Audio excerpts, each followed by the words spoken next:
የአፍሪካ መሪዎች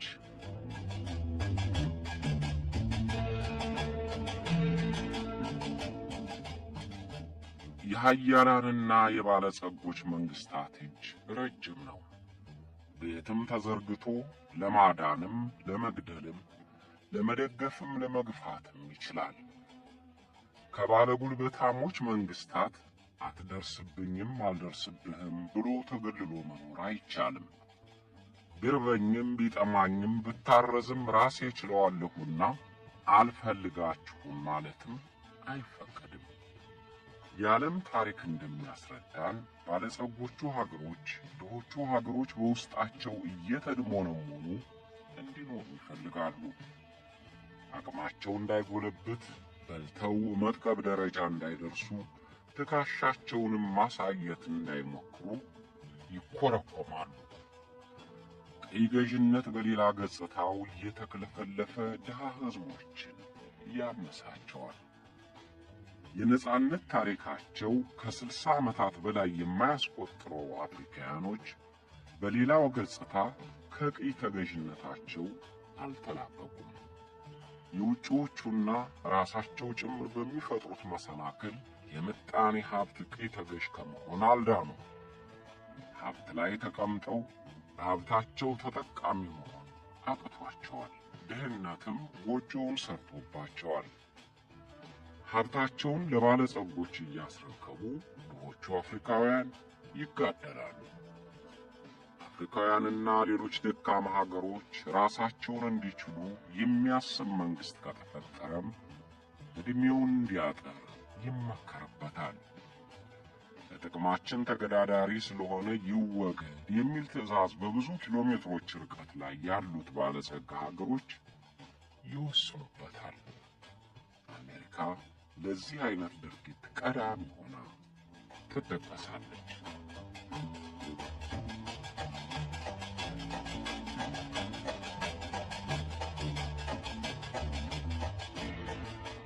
አሜሪካ ለፖሊሲ አይስማማኝም ያለችውን መንግስት አድብታም ሆና ግዝታ ሳታስወግድ እንቅልፍ አይወስዳትም። በተለያዩ ዘዴዎችም ትርምስ በመፍጠር የበቀላ ለበቋን ትቆርጣለች።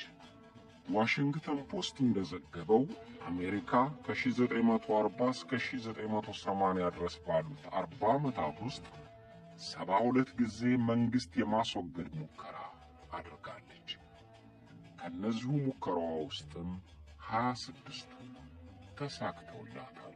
በአንድ ዝግጅት እንደነገርኳችሁ አሜሪካ የምለውን አይሰማም ብላ የጠመደችውን መንግስት ለማስወገድ የተለያዩ እንቅስቃሴዎችን ትጠቀማለች። በቅድሚያ ህዝቡን በጎሳና በሃይማኖት እንዲጣላ ውጥረትም እንዲነግስ ወኪሎቿን ቀጥራ ትቀሰቅሳለች።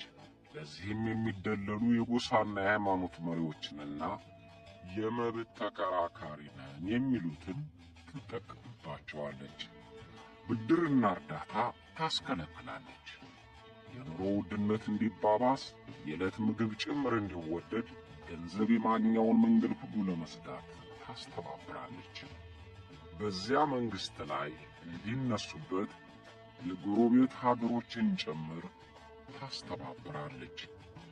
ባበደረቻቸውም ሆነ በምትሸጥላቸው ገንዘብ እያስታከከች ጫና ታሳድራለች። ዋናና ተሰሚ የሚባሉ ምሁራንንና የፖለቲካ ሰዎችንም በገንዘብ እየደለለች ለተቃውሞ እንዲነሱ ታደርጋለች።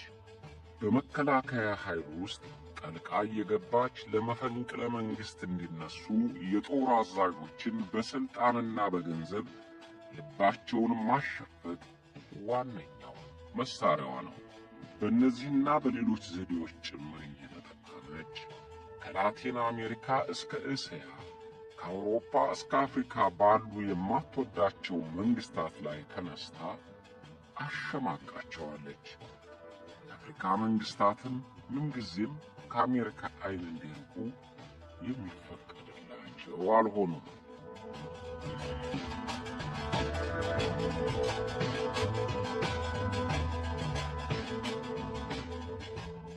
አሜሪካ ለጥቅሜ አልበጁኝም ከኔም ቃል ወጥተዋል ባለቻቸው የአፍሪካ ሀገሮች ዱላዋን አሳርፋለች።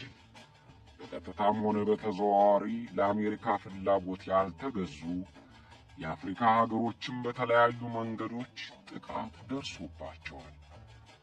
በአሜሪካ ጣልቃ ገብነት ከመንገዳቸው የተጨናገፉ በርካታ የአፍሪካ አገሮች ቢኖሩም የሶስቱን የንክሩማህን፣ የቶማስ ሳንካራንና የፓትሪስ ሉሙምባን ዕጣና የአሜሪካን ተሳትፎ እናስታውሳለን። ለዛሬው በክዋሜ ንክሩማህ የተደረገበትን ሴራ ላስታውሳችሁና በሳንካራና በሉሙምባ ላይ የተደረገውን ሳምንት እንጨዋወተዋለን።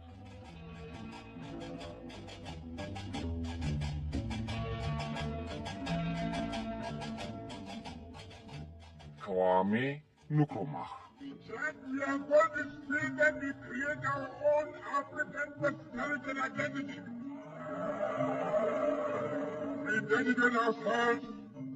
ከዛሬ ጀምሮ የራሳችንን የአፍሪካዊነት መለያ እንፈጥራለን። የኛ ነፃ መሆን ለመላው አፍሪካ ነፃ የመሆን ምልክት ነው።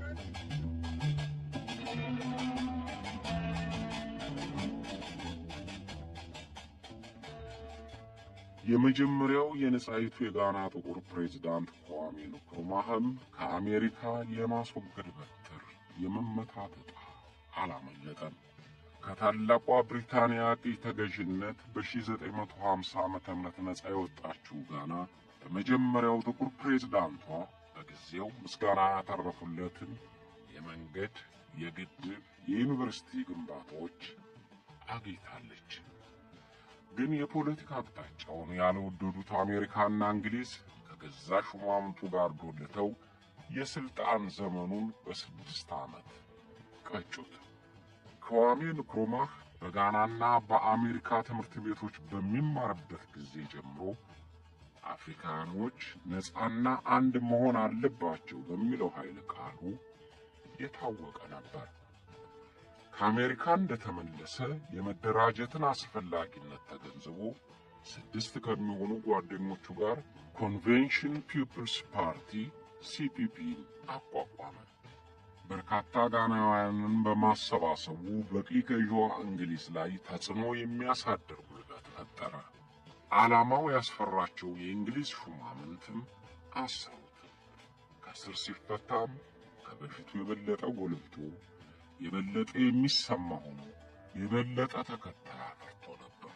የደቀቀ ምጣኔ ሀብቷ ያንገዳገዳት የነበረችው ታላቋ ብሪታንያም የንክሩማህን ድምፅ ለማስቆም አቅም አልነበራትም። ስለዚህ የዋና ኮሚሽነርነቱን ቦታ ይዛ ጋና በጠቅላይ ሚኒስትር በሚመራ ካቢኔ እንድትተዳደር ተስማማች። ብቸኛው የጋና የነጻነት ታጋይ ፓርቲ ሲፒፒ ሲመረጥ ንክሩማህ ጠቅላይ ሚኒስትር ሆኖ ተሰየመ።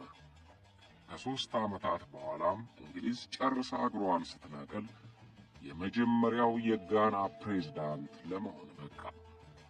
ጋና ነጻ በወጣችበት ዕለትና የጋና ቀይ፣ ቢጫና አረንጓዴ ባንዲራ ሲሰቀል እንባውን ሊቆጣጠር ያልቻለው ንክሩማህ ከባዱን የሀገር መምራት ቋጥ ተሸከመ።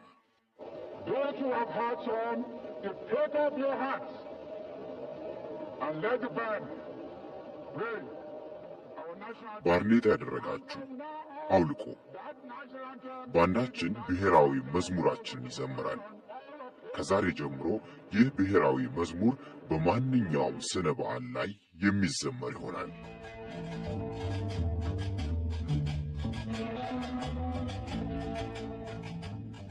ፕሬዝዳንት ንክሩማህ የማይለወጥና የጠጠረ እምነቱ የአፍሪካ ሀገሮች ነጻ ወጥተው አንድ መንግስት እንዲመሰርቱ ነበር። ከትግሉ ጊዜ ጀምሮ የአፍሪካ ህዝቦች አንድነት ምን ያህል ጠቃሚያቸው እንደሆነ ባገኘው አጋጣሚ ከመስበክ ቦዝኖ አያውቅም።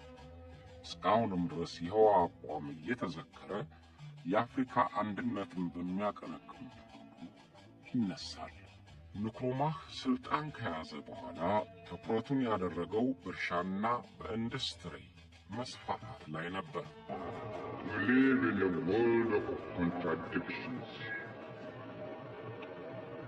These contradictions, however, keep the world going. የምንኖረው በዓለም ተቃርኖ ውስጥ ነው። ይህ ተቃርኖ ነው ዓለም እንድትቀጥል የሚያደርጋት። ጋና ትንሽ ግን በጣም አዳጊና ነፃ ሀገር ናት። ኢኮኖሚያችንን እንደገና እያደራጀን ነፃ የሆነ ማህበረሰብ ለመገንባት እየሰራን ነው። ይህን ለማድረግ የራሳችንን ኢኮኖሚና ፖለቲካ መቆጣጠር አለብን።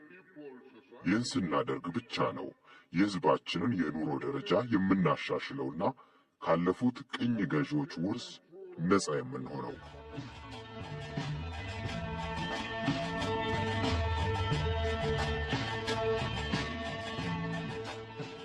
ንክሩማህ ለድሃው የጋና ህዝብ ይጠቅማል ብሎ የነደፈው ፖሊሲና የሚወስደው እርምጃ ምዕራባውያንን እያስከፋቸው ነበር።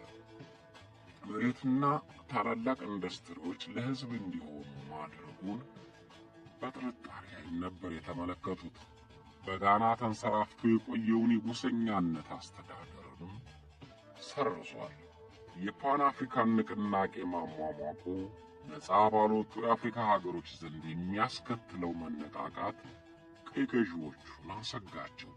የአፍሪካ አንድነትን በመስበክ ሳያበቃ ከጊኔና ከማላዊ ጋር የትብብር ስምምነት መፍጠሩን አልወደዱትም። ስለዚህ ጠሉት። ንክሩማህ የደን ልማት ለማስፋፋት፣ የአሳና የኮካ ምርትን ለማሳደግ፣ የእንስሳት እርባታን ለማዘመን ለነደፈው ፕሮጀክት የገንዘብ አቅሙ አላገዘውም። ስለዚህ ከሶሻሊስት ሀገሮች ጋር ትብብር መፍጠር አስፈላጊ ነው ብሎ አመነ። ኮሙኒስታዊ ዝንባሌውም ከሶቪየት ኅብረትና ከቻይና ጋር ግንኙነት እንዲያጠናክር ገፋፋው። I would say that no nation which is beginning to free itself ራሱን ነፃ ማውጣት የጀመረ ማንኛውም ህዝብ ለኢኮኖሚ ባርነት ለመዳረግ አንገቱን አያስገባም።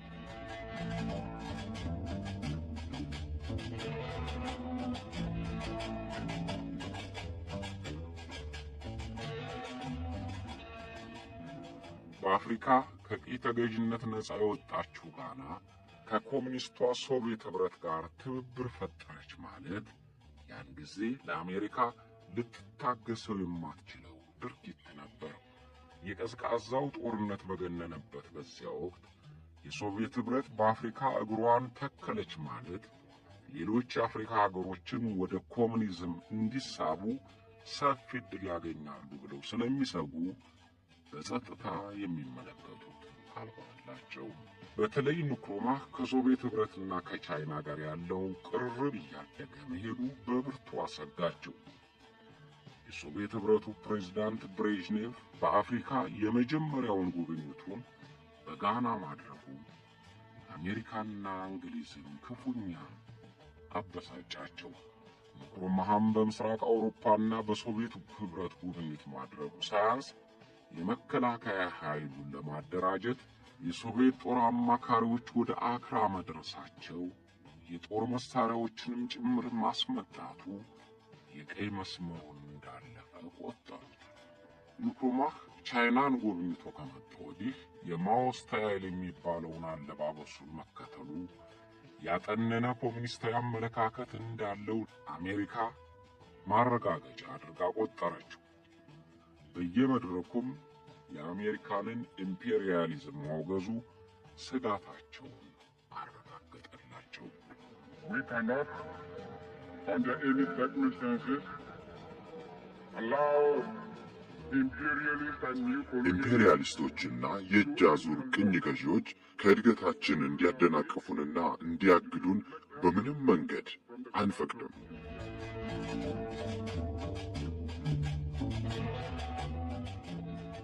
የአሜሪካ መንግስት ንክሩማህን ለማስወገድ ሲአይኤ ጥናት እንዲያቀርብ አዘዘ።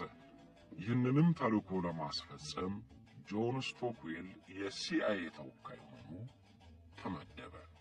ንክሩማህን የማስወገዱን እንቅስቃሴ ፕሬዝዳንት ጆንሰንና የእንግሊዝ ጠቅላይ ሚኒስትር ሃሮልድ ዊልሰን መፍቀዳቸውን በ2000 ዓ.ም ይፋ የሆነው የእንግሊዙ የስለላ ድርጅት ሰነድ አረጋግጧል። የውጭ ጉዳይ ሚኒስትሩ ዲን ሪስክ የዚያን ጊዜውን የሲአይኤ ዳይሬክተር ጆን ማኮንን ንክሩማህን በጀኔራል አንክራህን መተካት ይቻል እንደሆነ ጥናት እንዲያቀርብለት ጠየቀው። የሲአይኤ ዳይሬክተሩ ግን እንደዚህ ለማድረግ የሚፈለግ ከሆነ ከእንግሊዝ መንግስት ጋር ተባብሮ መስራት ያስፈልጋል ብሎ ስለነገረው የጠቅላይ ሚኒስትር ዊልሰን መንግስት ተጠየቀ። ጥያቄው ያወንታ ምላሽ አገኘ። አሜሪካኖች በአፍሪካ ጉዳይ ጣልቃ ለመግባት ሲፈልጉ ለቀይ ገዢዎቹ ድርሻ ይሰጡና ያስተባብሯቸዋል። ፈረንሳይ፣ ቤልጂየም፣ እንግሊዝ ሁልጊዜም ተባባሪያቸው ይሆኑላቸዋል። ጥናቱ ወደ ድርጊት ተሸጋገረ።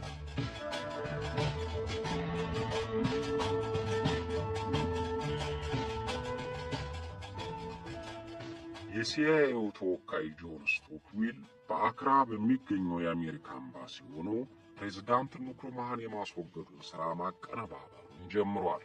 የአሜሪካው የፋይናንስ ኃላፊ ሲአይኤንና የውጭ ጉዳይ መስሪያ ቤቱን ያስተባብራል። የአክራው የአሜሪካ ኤምባሲ ደግሞ ትዕዛዙን እየተቀበለ የሴራ መንገዱን ያመቻቻል። አሜሪካ ብዙ ጊዜ መንግስት ለማስወገድ ስትፈልግ የተለያዩ መንገዶች በአንድ ጊዜ ትፈጽማቸዋለች። አንደኛው መፈንቅለ መንግስት ለማድረግ የሚችሉና ተሰሚነት ያላቸው የጦር አዛዦችን ማጥናት፣ ፍላጎታቸውን ተረድቶ ማስከዳት ነው። የጦር አዛዦቹን በገንዘብና በስልጣን እያማለለች የፍላጎቷን ማስፈጸሚያና መሳሪያ ታደርጋቸዋለች። በጋና የሚከዱ የጦር አዛዦች ለማግኘት አላዳገታትም። የጋናን የፖሊስ ኃይል እንደገና የማዋቀር ተግባር ተጀምሮ ነበር። ለዚህ መነሻ የሆነው ንክሩማህ ከቤቱ ወደ ቢሮ በሚሄድበት ወቅት የፖሊስ መቶ አለቃ ሊገድለው መተኮሱ ነበር። ግን ስቶታል። በነገራችን ላይ ንክሩማህ በስልጣን ጊዜው 5 ጊዜ ከተደረገበት የመግደል ሙከራ አመልጧል። በግድያ ሴራው አሉበት የተባሉ የፖሊስ አባላት ሲያዙ ተቋሙም እንደገና ተደራጀ። 8 ኮሚሽነሮችም ከስራቸው ሲታገዱ የመረጃ ክፍሉን በሲቪሎች እንዲመራ ሆነ። አደረጃጀቱ የነካቸውንና የእንግሊዝ ሰልጣኞች የሆኑትን የፖሊስ ኮሚሽነሮች ሲአይኤ ያገኛቸውና ጥቃታችሁ ጥቃቴ ነው አላቸው።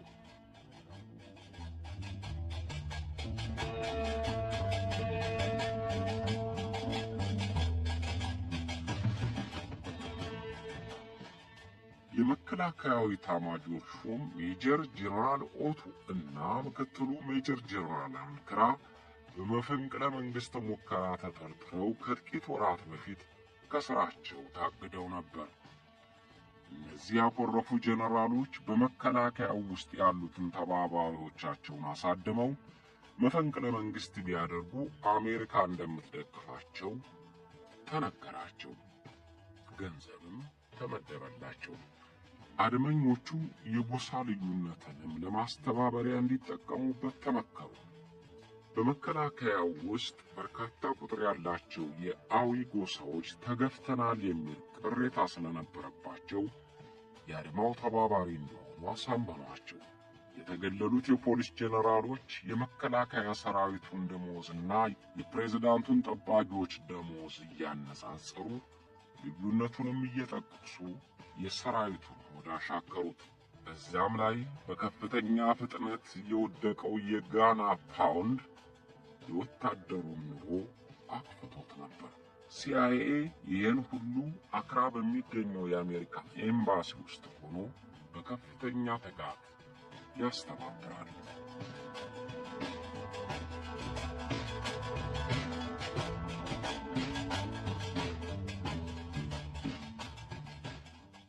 ፕሬዝዳንት ንክሩማህ ሲአይኤ አድማ እየጠነሰሰ መሆኑን ደረሰበት። መደበኛ የዲፕሎማቲክ ተግባር የሚፈጽም የአሜሪካ ኤምባሲ በጋና አለ። በተጨማሪ ከኤምባሲው ተግባር ውጪ ሲአይኤ እየተንቀሳቀሰ ነው። የሲአይኤ ድርጊት ጤናማ ያልሆነ ህዝባችንን የሚከፋፍልና የሁለቱን ሀገሮች ግንኙነት ሊያበላሽ የሚችል ነው።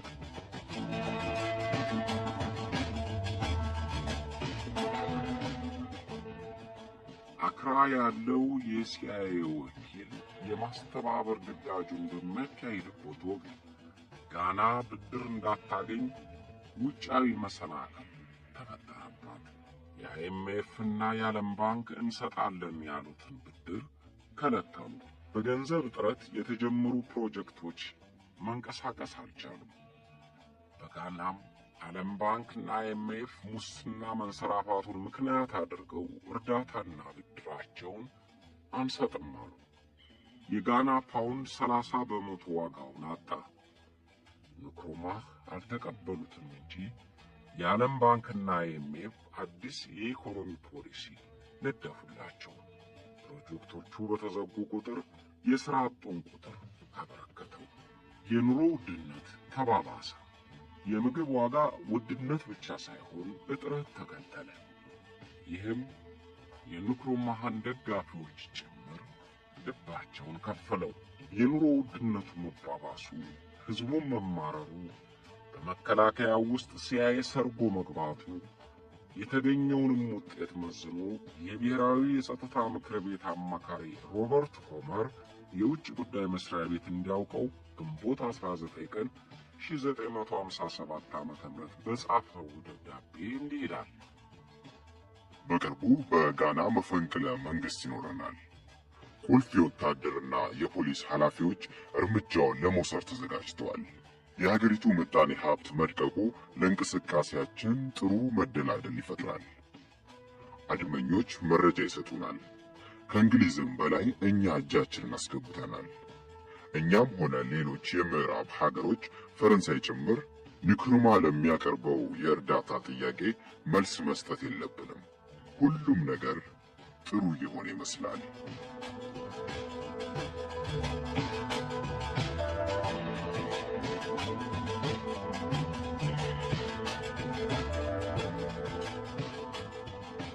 አድማው ወደ ድርጊት ተሸጋገረ።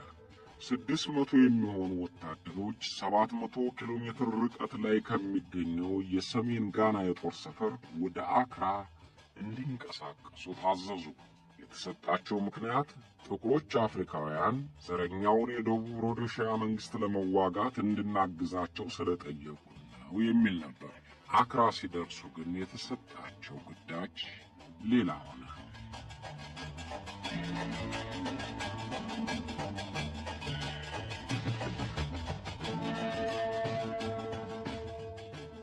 ፕሬዝዳንት ንክሩማህ አጋሮቹን ለማበርከት እርዳታም ለመጠየቅና ለማስተባበር ወደ ሰሜን ቪየትናምና ቻይና ሄደ።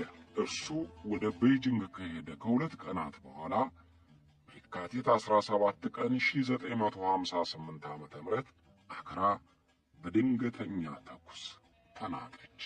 የፕሬዝዳንቱን መኖሪያ ይጠብቁ በነበሩና መፈንቅለ መንግስት በሚያደርጉት ወታደሮች መካከል ኃይለኛ የተኩስ ልውውጥ ተሰማ። ተኩሱ እየተካሄደ ያለ ንጋት ላይ የሁለተኛው እግረኛ ብርጌድ አዛዥ ብርጌደር ጄኔራል ኮኮታ ሬዲዮ ጣቢያውን ይዞ የንክሩማህ መንግስት መወገዱን፣ የመከላከያና የፖሊስ ኃይል ኮሚቴ መንግስቱን ማዋቀሩን ተናገረ። ጋናውያን ደነገጡ።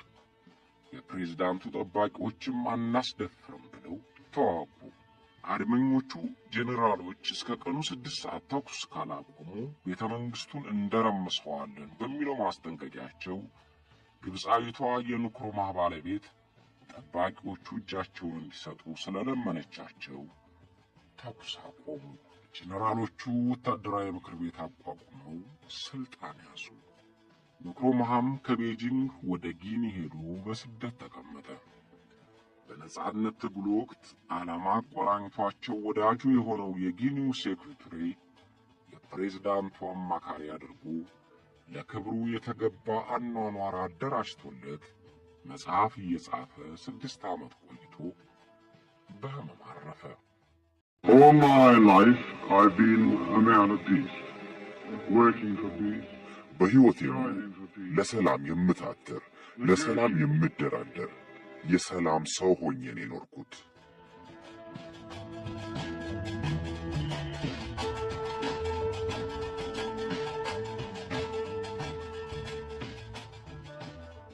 ንክሩማህ ከተወገደ በኋላ አሜሪካ የእርዳታዎቿን ለጋና በፍጥነት ዘረጋች።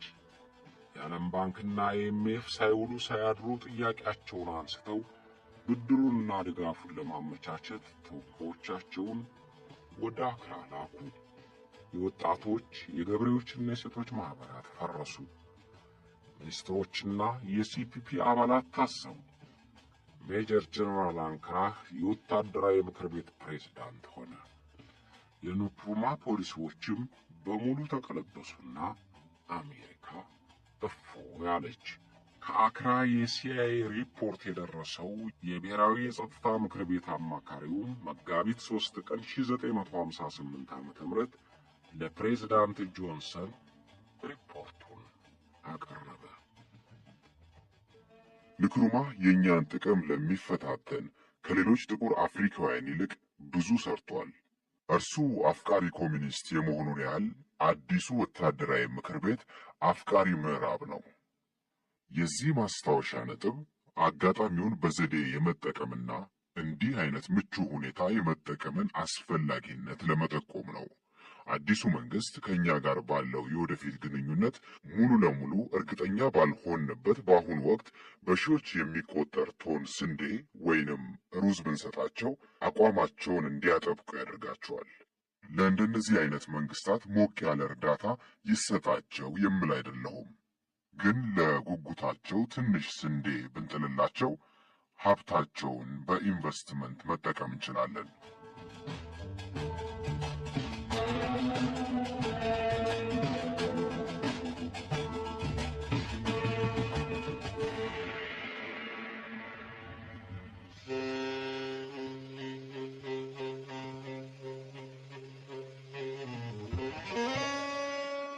አብራችሁን ስለቆያችሁ እናመሰግናለን።